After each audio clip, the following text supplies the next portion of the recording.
Browns fans, Week 6 right around the corner. Before we get into today's preview for that matchup, go ahead and like this video if you got the Browns over the Cardinals. I'll give you my score prediction in just a few minutes.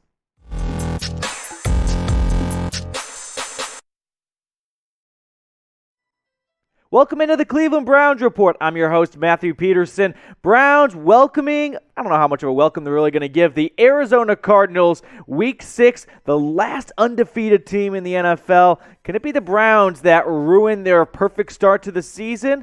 I'll give you my prediction in a moment. We're going to go through the whole preview. I'll give you my keys to the game, what to watch for, everything. But first things first, let's do our homework. Let's learn about this Cardinals team. How do they get to this perfect 5-0 start? Well, they grabbed everyone's attention, if you remember, back in Week 1, a 38-13 win at the Titans. The Titans are coming together to be maybe a better team than they looked at the start of the season. Then they had a scary Week 2 win against the Vikings, a little field goal luck help. Destroyed the Jags, yeah, who hasn't? Big win, this signature win of the season, a 17-point win in LA against the Rams. And then last week, spoiled Trey Lance's first start of the season for himself with a 17-10 win against the 49ers. Now let's get into this matchup a little bit deeper here. Cardinals, like I mentioned, 5-0. Browns, 3-2. Cleveland, looking for their first win against Arizona since 2003. These two teams don't often see each other, so it's not really an accurate number, but just so you guys have that in the back of your minds. And the Browns are 8-2 in their last 10 games at home in First Energy Stadium, while the Cardinals are no chumps on the road, 7-4 in their last 10 road games. Browns are 2.5-point favorites in this one. I like that, to be honest with you. I'll give you my prediction in a moment, but you can see where I'm trending right now. This water is getting a little bit warmer, and the Cardinals, the over-under set at 49.5. I really hate the 4 p.m. kickoffs, honestly. I wish it was a 1 p.m. game. That's for the West Coast crowd. Real football starts at 1 o'clock in Sunday Night Football. But predict the score for me. Who do you got in this one? Browns, Cardinals. Let me know what you're thinking. You're going to get hit with a YouTube ad break in a moment. I'll give you my score prediction right afterwards. Let me know, though, down in the comments section. I got the Browns 33-30. All right. Usually I give you my score prediction at the end of the video. No time to wait this time.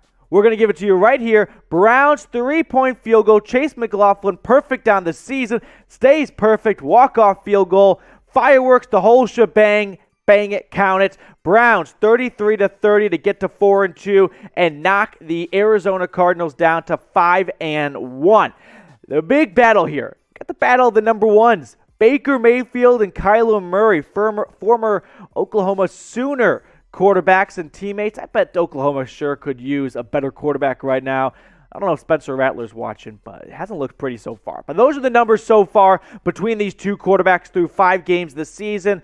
Clearly the advantage to Kyler Murray. And he's on an MVP track season right now. Loved what I saw out of him the first 2 seasons, and he continues to just grow as a quarterback. But if you're going to slow down Kyler Murray, you got to look to this guy, Myles Garrett. The potential front runner for Defensive Player of the Year, leads the NFL in sacks with 7. He's flying across the field.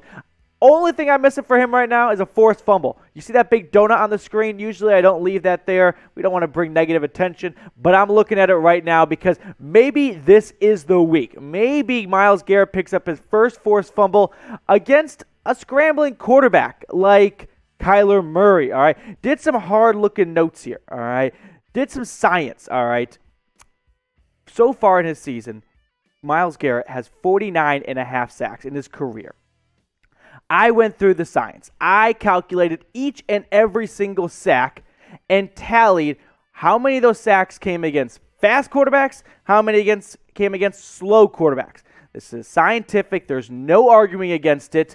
And after the end of my little science experiment, it turns out he's about 50-50. He does slightly better against fast quarterbacks than slower quarterbacks. It's like 55-45 percentage of sacks against those two kind of quarterbacks. Don't argue with me. You can count all the sacks and go back. That's what I did earlier this week.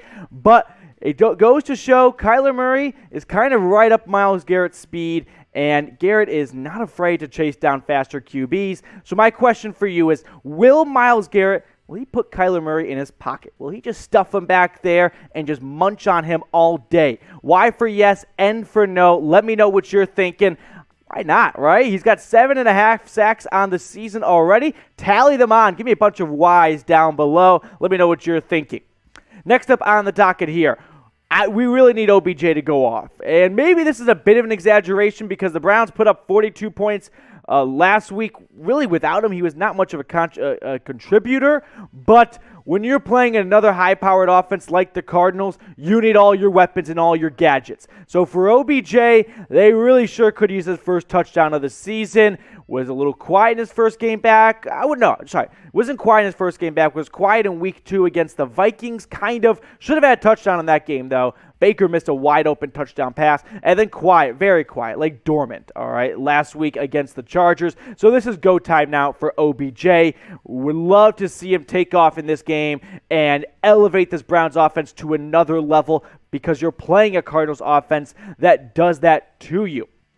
Now, got some injury updates here for you as we get into Wednesday's practice as the time I am filming this. A lot of good injury news, okay? Looking over the notes here, got some returning players to practice. Denzel Ward, he's back. That's awesome. Greedy Williams and Greg Newsome. So you're getting 3 starting corners back. That's exactly what you need when you're facing Kyler Murray, DeAndre Hopkins, Christian Kirk, Ronald Moore, who's looking great so far.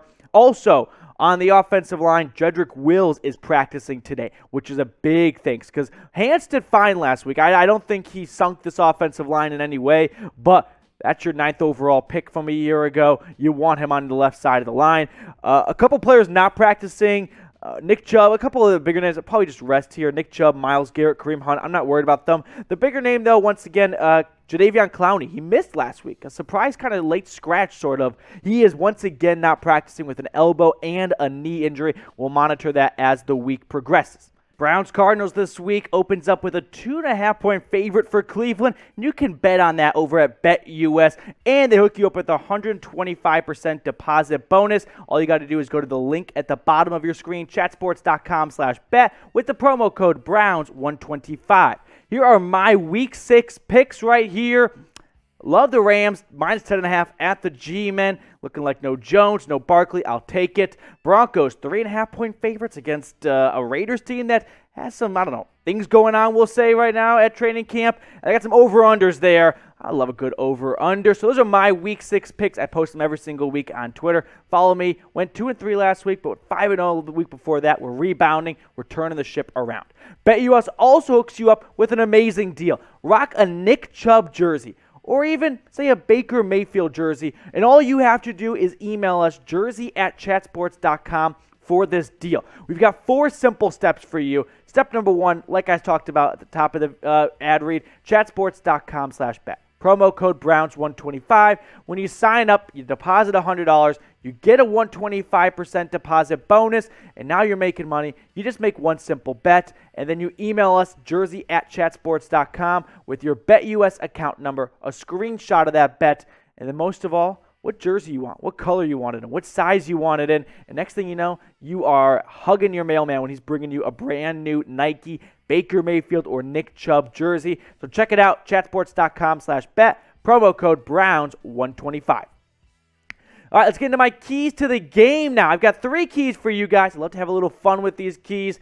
Don't take it to heart too much unless you're riding with me here. Key number 1, drop Euclid Avenue onto the field.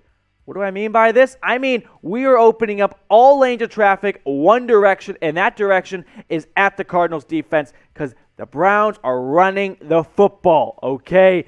Look at the numbers between the Browns run offense and the Cardinals run defense. Browns, number 1 in the NFL, averaging 187 yards per game. Meanwhile, the Cardinals run defense letting up nearly 140 yards per game. That ranks 28th. Browns have poured 12 touchdowns across the goal line through the ground. Meanwhile, the Cardinals defense tightens up a little bit in the red zone, but I'm still loving what I'm seeing out of this Browns run game. So continue to shove it down the Cardinals defense here. Drop Euclid Ave. Take the biggest street right there in Cleveland and put it between the hash marks and run this football. Key number 2 here. a warm Cleveland welcome. What do I mean by this? Well, the Cardinals have not really faced a true, real road game, okay? They've yet to go on the road and know what it's like to hear an empowering fan base. Check out the Cardinals schedule once again. We're just going to look at the 3 road games. Opened up at Nissan Stadium in Nashville.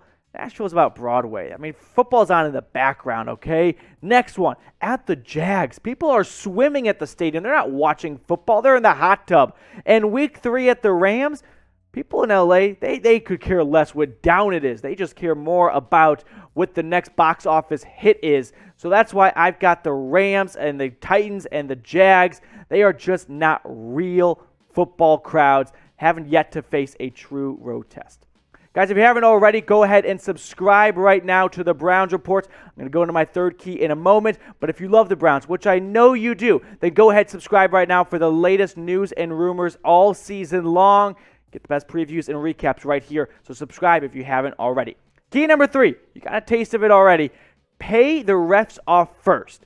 Clearly the Chargers did that because that A.J. Green pass interference call was absolute trash.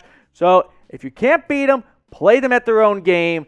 Get that little envelope in the refs' locker room before Cliff Kingsbury can get there. You know, you got to spend money to make money. If it requires paying the refs off, so be it, because that's sure what it looks like after last week's botchery of a officiating performance. Before I wrap up today's show, would love to let you guys in on the show. What keys did I miss? What was the most important key? Make it a two-way conversation. I love talking with the best fan base in the NFL. So sound off in the comments. Chime in with me here. What keys did I miss in our Week 6 Browns-Cardinals preview?